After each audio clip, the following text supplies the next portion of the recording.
You ever feel like you're on a treadmill, running faster and faster, but you're not actually getting anywhere? More side hustles, more overtime, more stress, and yet for millions of people, it feels like they're somehow getting poorer every single year. It's this weird, frustrating paradox right at the heart of modern life, kind of like a quiet hum of anxiety that's always on. So that brings us to the big question we're really digging into here. It's a question people are whispering over kitchen tables and typing into search bars late at night. If you and so many others are working harder than ever before, putting in all the hours, making the sacrifices, why does just living, rent, groceries, all of it, feel more expensive, more fragile, and honestly a lot more hopeless? And look, let's get one thing straight, right off the bat. This feeling, it isn't about you being lazy or bad at budgeting. The material we're looking at is crystal clear that this is about something much, much bigger than any one of us. It's not a personal failure. It's a shared experience. And it was born from a huge shift in the economy itself. Okay, so let's dive into the first piece of the puzzle. To really get what's going on, we have to look back at this fundamental disconnect that's been quietly growing for the last 40 years. It's created this huge chasm between the work people are doing and the rewards they're actually getting for it. This chart right here tells a really powerful story. See, on one hand, you've got worker productivity. That's basically how much value we create per hour, and it has just skyrocketed. We've gotten incredibly efficient, creating more value than ever. But then, look at the other hand. Real wages, pay that's adjusted for inflation, they've barely moved. For decades, those two lines went up together. You worked smarter, you made more, you got paid more. But then, they just split apart. The rewards from all that incredible work just stopped flowing back to the people doing it. And here's where the squeeze really happens.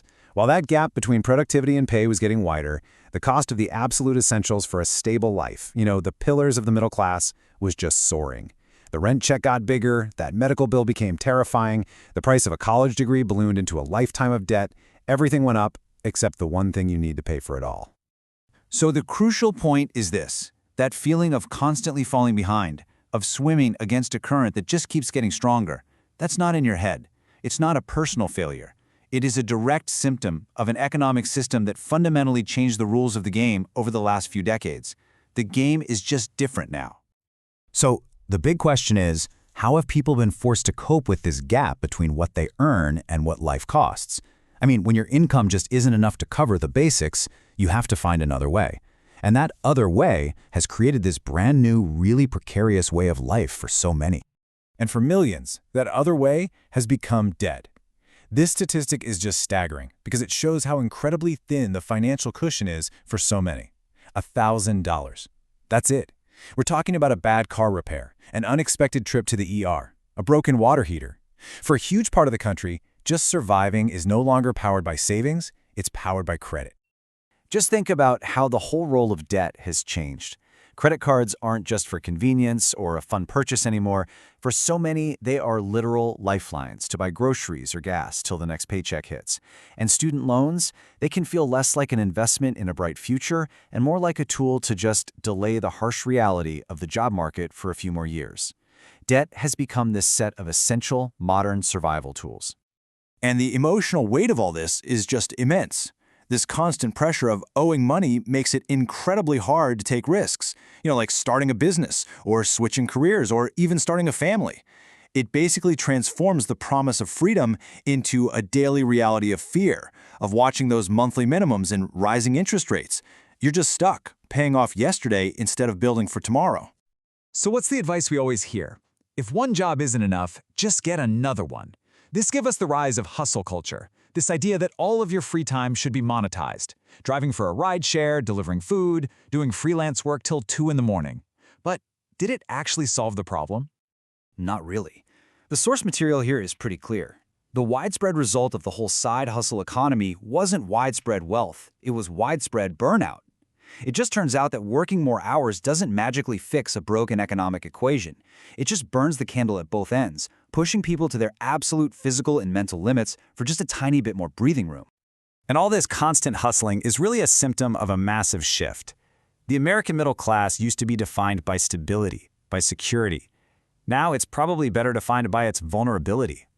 It's this state of permanent anxiety, where just one bad break, one layoff, one medical bill, one car that won't start can make the entire financial house of cards just collapse. So beyond the purely financial strain, there's this unique emotional toll that this new reality takes. I mean, it's one thing to struggle through a tough time. It's another thing entirely to feel like the goalposts are constantly moving further and further away, no matter how hard you run towards them. Sure, previous generations faced huge hardships, no doubt. But there was often this underlying belief that things would get better, that if you worked hard, your kids would have a better life. The fear today is different. It's not just the fear of failing.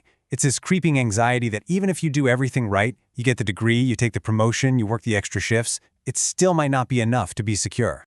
And this feeling, it has real consequences for society. This isn't just individual stress. We're seeing rising rates of anxiety and burnout everywhere, and a fading belief in one of the country's core promises, the American dream. For a lot of people, it's just not a real goal anymore. It just feels distant, like a story you tell about a different time. Now look, this isn't meant to be some story of doom and gloom. It's not the end of the line, but it is a critical warning sign. Because a society where hard work is no longer a reliable path to a stable life, where millions feel like they're playing a game that's rigged against them, well, that society risks losing the trust, the motivation, and the hope of its people. So maybe we've been asking the wrong question all along. The question isn't, why aren't people working hard enough? The evidence shows they are. The real question, the one we really need to think about, is the one right here on the screen. Why doesn't hard work work anymore?